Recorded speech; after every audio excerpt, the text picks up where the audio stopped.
There are an awful lot of things going on in the world, and it is easy to be distracted and to become discouraged by all the things that you find flying at you constantly.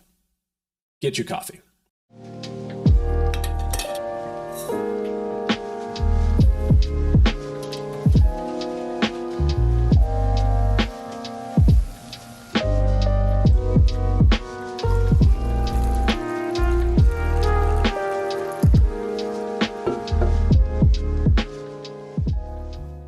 Months and months ago, when all of our lives were still affected by COVID shutdowns, I found it a bit easier to put together regular coffee time messages here on YouTube.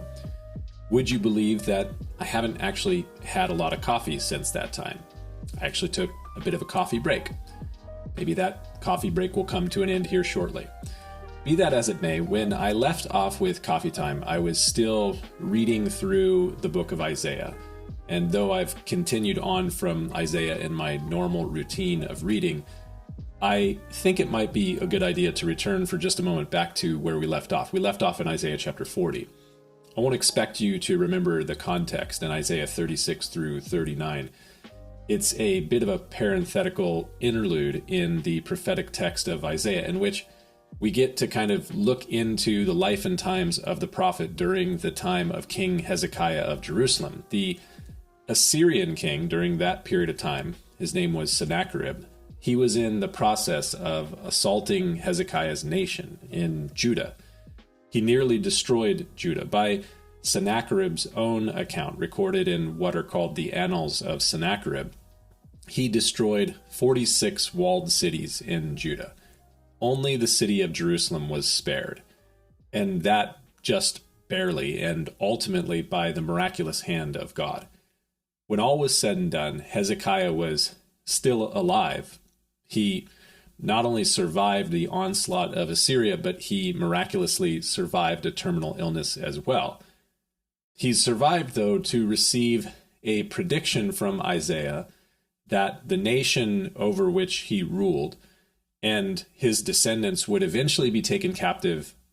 The whole city of Jerusalem would be sacked and destroyed by the Babylonians. Now, the Babylonian destruction of Jerusalem, it wouldn't happen for more than a century, but it would still be a looming threat, something bad on the horizon. And with all of that as the backdrop, Isaiah 40 opens with the twice repeated exhortation, comfort, yes, comfort my people, says your God. Speak comfort to Jerusalem. Jerusalem and Judah had just come out of a horrendous period of assault and siege, and they would eventually be leveled by Babylon in less than 115 years. And the prophet's word to them was comfort. It seems kind of like a strange word to speak considering the context. How is going from one dark season into another possibly going to lead to comfort?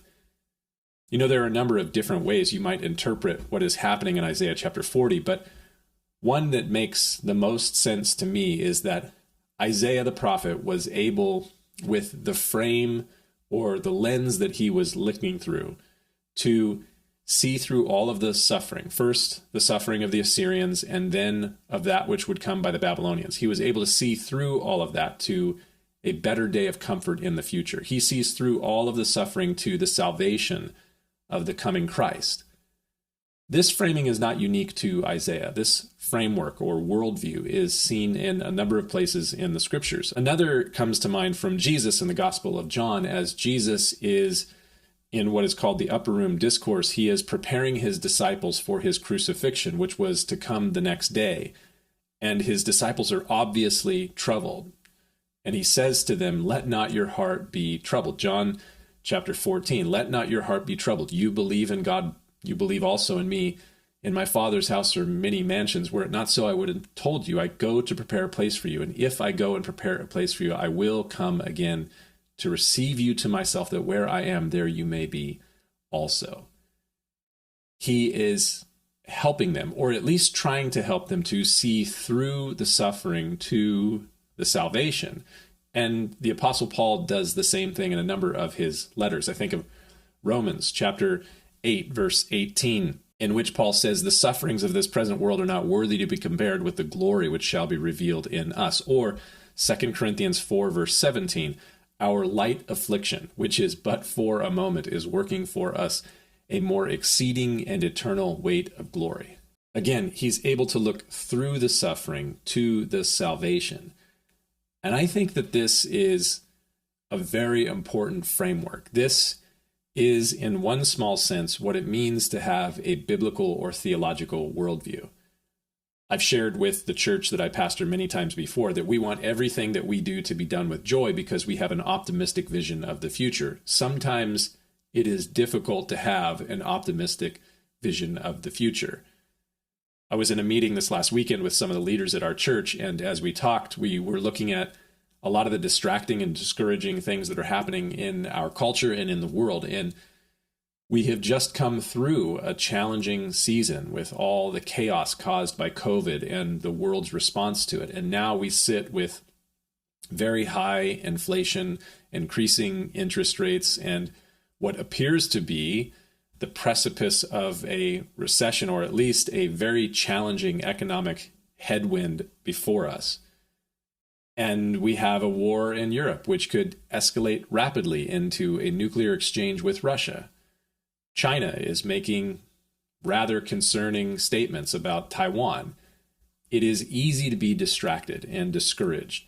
I find myself troubled by the things that are happening in the world and trying to make sense of all that is going on. And I shared with the leaders in our elder meeting this last weekend, well, I'm long on optimism. In the short term, we will face challenges because we live in a broken and fallen world, a world which the scriptures say is under the sway of the wicked one who opposes all that is good, one who has come to steal, to kill, and to destroy. And that's what we see happening in the world. So don't be surprised that the world is in chaos. Don't be discouraged. The sufferings of this present world are not worthy to be compared with the glory which shall be revealed in us. It shall be revealed in us. Let not your heart be troubled. You believe in God. You believe also in Christ. He has a future that is beautiful and glorious. Jesus said after that whole conversation with his disciples, these things I've spoken to you, that in me you may have peace. In the world you will have tribulation, but be of good cheer. I have overcome the world. That's in John chapter 16. Notice that he says you will have tribulation in the world. You will have trouble in this world because it's a broken and fallen world. But he says, in me you may have peace. And it's in Christ that we can see through the suffering to the salvation. So as Jesus would say in another place, lift up your heads because your redemption draws near. Something to think about. We'll see you next time, whenever next time may be.